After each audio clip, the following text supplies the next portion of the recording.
Hey everyone, it's been a minute since I've gone live, but I just wanted to say, oh my gosh, I hear it. I have it open in another window. Okay, that's hilarious. My bad, y'all, but let's go ahead and jump right in. So, for those who are following me on Instagram at am.azii.ng, you know that I have been really wanting to do the artist way. But if this is your first video with me, to briefly introduce myself, I'm Ozzy, digital nomad for most of this year, but now I've finally settled into place. This is my first time fully unpacking this calendar year. And I've just been especially craving building roots, building community. And if you've seen my other videos, I've talked a lot about being just existing outside of the 9 to 5. And this last year and a half, I quit my job back in April 2022. It's just all been such a huge deviation from the norms for me, and with that has come a lot of redefining myself and self exploration, especially when you're not on a default path. You just have to intentionally choose everything, which is a, another level of freedom, of course, but it's also a burden, anxiety. It causes a lot of uncertainty. But one of the things I've been exploring throughout this time has been my creative identity as an artist. And I came across this book through another YouTuber, Lynette Atkins was doing this at the time. And I'm not gonna lie, y'all, this is my at least third attempt to do this book. And it's not like this book is bad. If anything, it's been full of revelations, a lot of exploration, but especially just being in a lot of uncertainty and just having a very irregular schedule, it has been really challenging to finish. But now that it's end of October and we're nearing the end of the year, I would love to give myself the completion of this book. But I wanted to say a little bit more generally about this book. I know it's called The Artist's Way, but it's not for traditional artists. And honestly, I would say this book is kind of for anyone who's interested in self exploration. A big premise of this book is that everyone is inherently creative. No matter what your job or vocation is, there's going to be an element of creativity. If you like to eat, enjoy food, there's creativity in that. Just simply existing and being human is inherently creative, is a big premise for this book. So I say all that to say this book is really for everyone. And it's a 12-week self-guided course. It's what else? It's not super expensive. I bought my book on Amazon. I think it was $10. Very accessible. But yeah, let me see. Yes, third attempt. I will say one thing I want to do differently, because again it's been 3 tries, is one, I've recruited friends, accountability buddies. I have at least 3 friends who are doing this with me. But as part of my creative expression, I'm especially exploring this year is my YouTube channel. I figured it was a great opportunity to just share my reflections and also just have a new resource out there, something I wish I had in my first couple of attempts in this book. I would have really benefited from the seeing someone else talk about it and kind of have even an asynchronous sounding board for this. So yeah, here I am. But let me, before I get into this week, let me just really clarify what this is slash what it isn't. So for one, this is a way for me to hold myself accountable and complete this book amongst my other accountability measures I mentioned, like having friends. And also this gives me a space to reflect and to deepen my experience and learnings from the book. I'm definitely in terms of my Myers-Briggs, I'm big on extroverted intuition. So just simply talking stuff out helps me deepen my understanding, understand it from new perspectives. Of course, I want to bring awareness to the course because even though I haven't completed it, I've gone up to week 9, and I, even when I'm not on the course, it's just integrated new things in my schedule and routine, like journaling daily, just taking myself out on artist dates, they call it, where you just kind of explore something creative on your own, absorb it, and kind of just give yourself creative playtime, which is very rare as an adult to give yourself playtime. And yeah, this is also me doing live streams like this is also to hopefully create resources for other people who are like me or are like me and struggle to do these type of things alone on top of a busy schedule. So yeah, with that, feel free to drop questions, perspectives in the chat at any time, comments anytime. And one thing I want to clarify, because I don't want to be sued, this is not a replacement or substitute of the course. I'm not going to be recapping the course because I feel like that's definitely copyright infringement. But if anything, especially today, I'm thinking what I can do is just kind of this highlight what resonated what most with me. And as someone who is doing this course, what has been challenging, what has been helpful, just to give people perspective and motivation throughout their own creative journeys. And yeah, this is interesting. So I will say that week one is big on the theme is recovering a sense of safety. And the premise of that is art in and of itself, creativity, expressing yourself, putting yourself out there, it's vulnerable. And a lot of us have issues with vulnerability because at one point or another in our history, we dealt with maybe social exclusion or some sort of negative reinforcement around truly expressing ourselves. So we do tend to have some level of a mask. It may have completely turned off our desire to be creative. So I think I named this episode, what did I put it? To the Lost Creative Souls. So yeah, I got my little kombucha. I don't know if I should be showing labels, but little glass. But I just want to pour one out to the lost creative souls. We're here to recover you. Be good, good. Cheers. Salute. But yeah, now I've completely lost track. But kombucha break. Oh yes, this is why I needed the drink, because me prepping this in terms of creative safety, I think part of it is so I take a hip hop class here and the teacher is amazing, and I have always identified as someone who's not coordinated, not a good dancer in one form or another. But going to her class has created a sense of safety for me because I distinctly remember her saying at one class, this is a hip hop class, so we were doing I can't remember the word for it, but it's when we go all in a circle and then you jump in the middle and like, break it down. And she, after we all did that, she was like, yeah, that was scary, right? And we were like, yeah, that was really damn scary. And she said, well, that's what you got to do. You just have to put yourself out there, give love, and then you'll be able to receive it. And that stuck with me. So, and just generally, just being more action oriented towards my art is really, really important. One theme that came up for me this week, there were a lot of themes, but I'm going to just put them all together. The idea of me versus my inner child. Actually, before I get into that, let me just like walk the walk, not just talk the talk. And I wanted to share a poem that I wrote last summer. I was part of a poetry workshop here in Chicago, and this poem really reflects not only just feelings I have as someone with anxiety, but a lot of feelings that really resonate with this week one, like developing safety, understanding yourself, and deepening your relationship with self. So let's get into that. Okay. Me and my brain are tumultuous lovers. Create art, emotion, expression, pain, fear, and question. Corners of my mind spatter, gasp, scream, in ambient unease, croaking longingly in harsh desperation.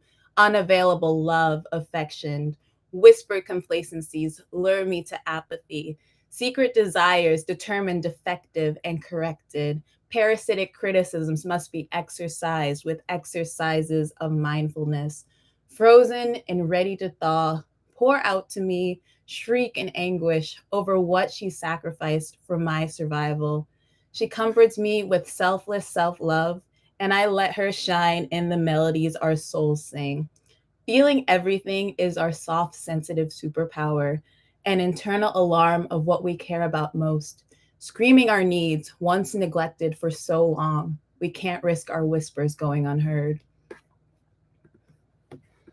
So I'm not a big fan of like over explaining art. I'm really not. But in terms of that poem, the relationships I'm kind of exploring in some ways are me and my inner child. And that is a theme that really comes up a lot in this book because I've heard this phrased in so many ways. I know Elaine Welteroth, for example, talks about it in terms of who you were intrinsically before the world told you who you should be, before all that social conditioning came in, like your pure essence. That is often what I refer to as my inner child. For the psychology lovers, what is it? Carl Jung talks about this as a shadow self, like the part of yourself that was kind of conditioned to be or was considered less acceptable socially. So you've kind of hidden and retreated it. It's not exactly the same as your inner child, but I kind of put all of these categories together because in terms of recovering a sense of safety, it's about letting that true essence that is not socially palatable, that won't get the applause socially, or just isn't normal or you haven't seen represented. It's so creating a sense of safety for that to come out and to live a bit more authentically, which is probably a big requirement for a lot of people, the lost artist souls who have never actually considered art as a potential career for them. And it's not like this book, like I've been saying, it's not like it's to make you a traditional artist, a professional artist. I still don't love the idea of having to generate money and my livelihood off of my creations. I love the idea of those being completely separate. But it's really challenging to but beyond that, it's really important to, like, as you can imagine, just being more in touch with your authentic true self is really important. So for me, I often refer back to my inner child, make sure that I have those moments to get in touch with her. And that's a big thing that comes up throughout this book, just like getting in touch with yourself. So basically, there's like a short reading every week, and then there are questions and prompts at the end of each week that allow that really, like, there's a lot of time traveling themes. That's something that I've been talking about in my accountability group with my friends, just like all the looking back kind of I'm not going to give any of the exercises away. I do not want to be sued. I repeat, I do not want to be sued. But it's just, it kind of also reminded me of my experience in therapy too. Like whenever anyone who's been to therapy knows this, like it's always about your childhood. It's always about, yeah, it's always about the childhood. Every way, every direction, you're always going to end up there. It's just like a big emotional excavation. And that's, this book is not, I'm pretty sure Julia Cameron is not a therapist, but I'm saying that there are creative therapeutic elements to this book in terms of looking back into the past, exploring, understanding. And a big thing that's come up in the therapy space that really resonates here is the idea of parenting your inner child, giving them whatever they need. And what is the quote? I think Kerry Washington said it, but I don't know if she is the originator of this quote. But it's just that understanding that your parents did the best that they could in the circumstances they had to help you raise you and all that. But once it eventually, they're also humans too, imperfect humans too. So eventually it gets to the point where it's your responsibility to continue the raising of yourself. And I feel like this book is a big part of that for me because I grew up not, art wasn't necessarily, it wasn't encouraged. I ain't gonna lie to y'all. It was very much about academics, money, which is practical. This is how the world works. We're in a capitalist world. But at the same time, like now it's my responsibility to nourish that creative inner child. And that's why we're here today. And what other themes? So I already talked about me and my inner child. Ooh, also very connected, the logic versus artist brain. I feel like these are just like different dichotomies rephrased, like inner child versus your outer self. Like I feel like your outer self is the logical, this is how you navigate the world, this is how the world works type of vibe. And your artistic brain is just like, well, it's like that true inner essence, it's your inner child, it's that creativity. And for me, for a very long time, the logic brain was holding the artistic brain hostage, or telling the artistic brain that it wasn't important, it didn't have value.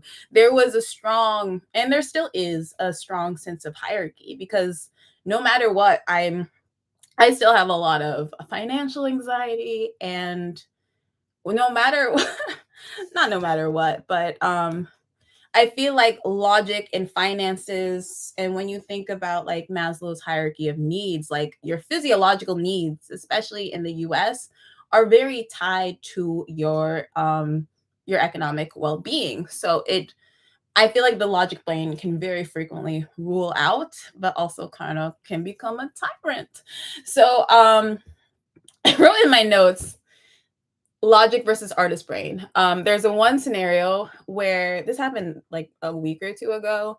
I was at a party and someone asked me like, "Oh, are you an artist?" And I was just like, like I was just saying all this random stuff. I'm like, I'm a creative.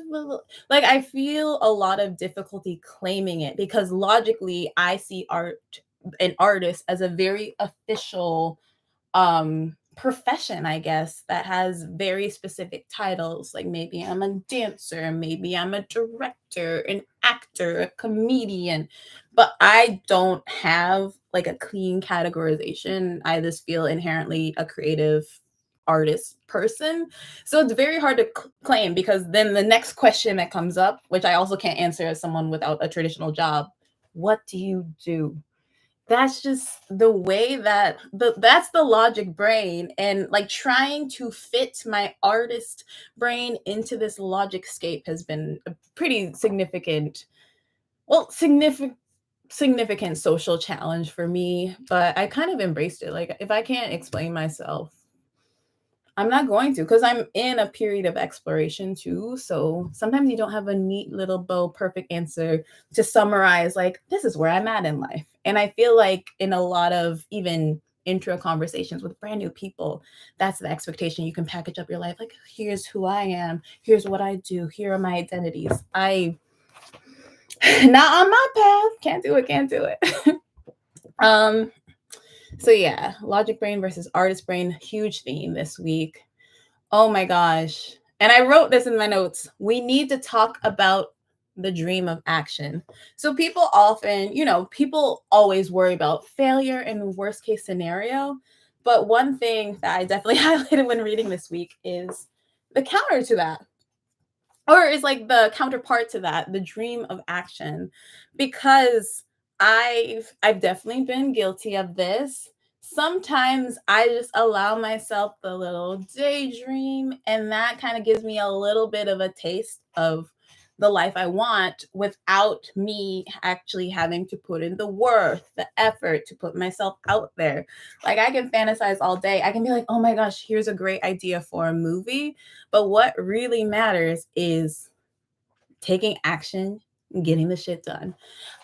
It's of course important to daydream, because that's a big part of reflection, but there have definitely been times where like I have just been daydreaming to daydream just to satiate a starved part of myself. And I wait, what did I write? Our daydreams are fast food for our souls. Like it's not really nourishing. It's just like I'm giving myself a brief thought of what it like, it's just not real.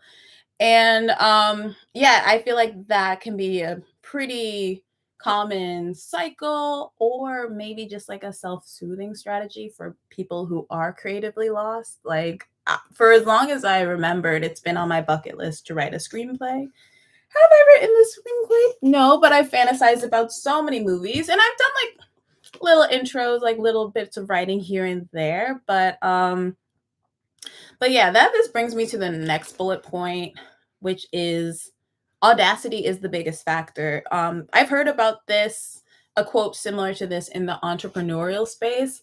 It's not necessarily skills, knowledge, and experience that that is the common denominator in entrepreneurship. It's more about audacity, the willingness to actually make those moves, do those actions. Again, it all comes back to actions.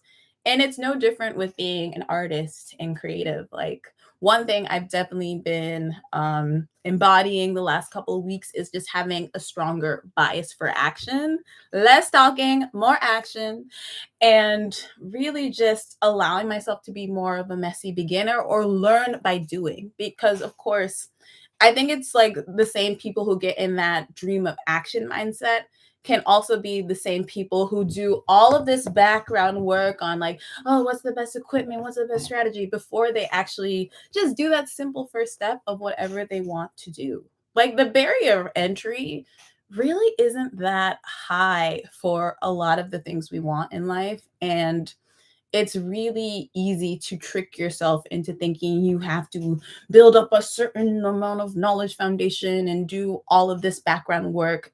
Part of it is to build confidence and you don't want to mess up. Which brings me to some quotes I absolutely loved from this week. I didn't write them down, but quoting The Artist Way, it said, it's impossible to, what did it say? It's impossible to get better and look good at the same time. I believe that. I believe that. Because when you are trying something new, like, you sometimes you have to go for it, and sometimes it will crash and burn, and sometimes it will stick, or sometimes it will just be like, it will inspire another step. It's a very iterative process. And I think, especially as an artist, it can be really nerve-wracking to embrace that, because part of art, a lot of art forms, is performance, putting yourself out there. So, of course, it can feel really vulnerable to put yourself out there, knowing that you're not achieving maybe even a realistic or unrealistic level of perfection that you're going for. And especially in the beginning stage of any new type of skill set, you, or not always, but a lot of time, especially for me, I noticed, like, here's where I'm performing and here's where I want to be. Like, I have the vision, I just don't necessarily have the skills to execute at the level I want, which is a good place to be, because then you can like develop your taste and build up your skills. And yeah, it's that like theory of 1,000 pots things. Like, it's much better to do 1,000 pots within a month than to work an entire month working on one pot and making it the best. Like, the people who do more of those reps are the ones who get out on top, not only in quality and volume. So yes. Oh yes, and another quote that I absolutely loved was again from The Artist Way, citing my sources. If being an artist seems too good to be true, you will devise a price tag for it that strikes you as unpayable. And even right now, like, I'm not going to get into it too much because I'm in the messy middle of so many things. But when I think about life outside of 9 to 5 and being more creative and building the life I want, it seems, because there isn't an established path, and because I haven't even, maybe I have established a strategy. Who knows? Who knows? But like, just because there's no guarantees, like no risk, no reward, is basically how I'm living right now in so many levels. So it's really hard. I feel like it's much easier to set a price tag for it, but it's harder to set the value because it's an unrealized, like, you're working towards something that is unrealized. So you have no idea the magnitude of the effort and the inertia that you're setting for yourself at this point. All right, and to wrap up, I just want to share my biggest challenges this week and also the biggest wins, just to give some like tactical advice, because again, this is my third, at least third time doing this book. I might have tried more times. I honestly can't remember. My biggest challenge this week, honestly, so many things, because even though I really wanted to start this journey, this hasn't really felt like I've had as much bandwidth as I've wanted to really dig into this. So, one big issue has been morning pages, to be honest. So morning pages is basically like first thing in the morning or part of your morning routine to write stream of conscious 3 pages a day. You can write whatever you want. And I love to journal. I love to write. I've been doing it since I could write as a baby or toddler. What's a 5-year-old called? Post toddler? I don't know. But it's just because my schedule is so varied day to day. Sometimes I have an early event. Sometimes I allow myself afternoon pages, evening pages, all that stuff. And because it's just been, maybe I'll just share like a quick sneak peek of my book. Like I have just so thoroughly written in it so many times. I can see where I was at in the previous attempts. And I also have like highlights and notes throughout the book as well. So it's not, even though I'm trying to approach it with fresh eyes, it doesn't always feel that way. I actually really enjoy that I have previous notes and I'm like, oh, this still resonates. So it actually makes it kind of easier to reread something that I've already digested. But yeah, it's still challenging. The writing exercises have been a total challenge for me. So honestly, I have integrated the the weekly exercises into my morning pages because especially in week 1, a lot of them are writing oriented or just like setting up your routine. So there, like I mentioned with my friends, there's a lot of time traveling components, excavating your past, recovering your creative self, developing a sense of safety. I completely lost my train of thought. Doing the exercise, motivation, and schedule. Yes. So there's just so much writing in the activities as is. So I'm just combining efforts and allowing myself to be imperfect for the sake of moving forward because I know that this will continue to provide value for me, even if I'm not doing it perfectly.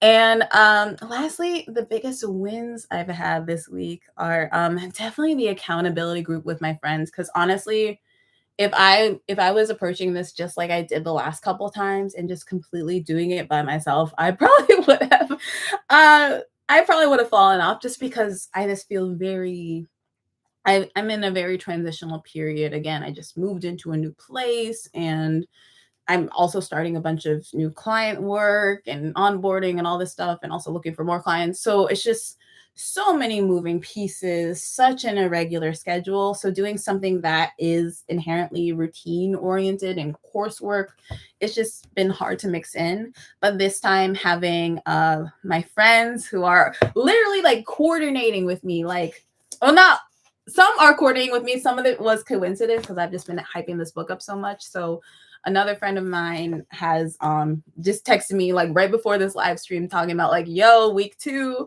And I'm like, yo, I'm about to start day 2. So it's just really lining up now. This having more of a community around it has been such a game changer.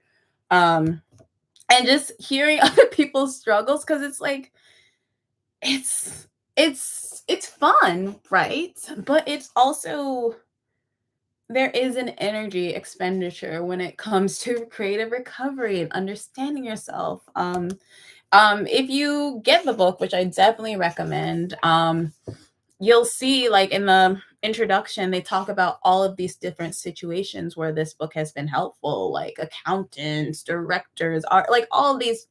Again, everyone is inherently creative, and it's just like so amazing to see how the potential benefits of this book, the potential revelations, how it can really switch out the trajectory of your life. Because another big thing, just with all the uncertainty I've dealt with, a lot of money, anxiety, all that stuff, in those moments where I felt more positive and optimistic, it's not like I suddenly came in on a bunch of cash. It's just a matter of perspective. I'm like, you know what? You got this. You have a solid track record. You've always had your back. Why are you worried now? And a big thing for me that I'm really trying to be more aware of and call out is I've definitely had the tendency of thinking, yo, if I'm stressing about something, it's important to stress about something because it shows that I'm caring, I'm paying attention to it.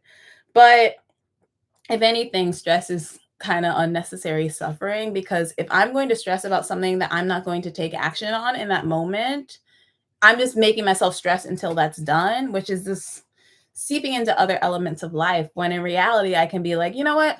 I know I have to do something, but I'm going to do this now because I need it. Or I don't even have to explain myself. I'm an adult. Like, who am I even talking to?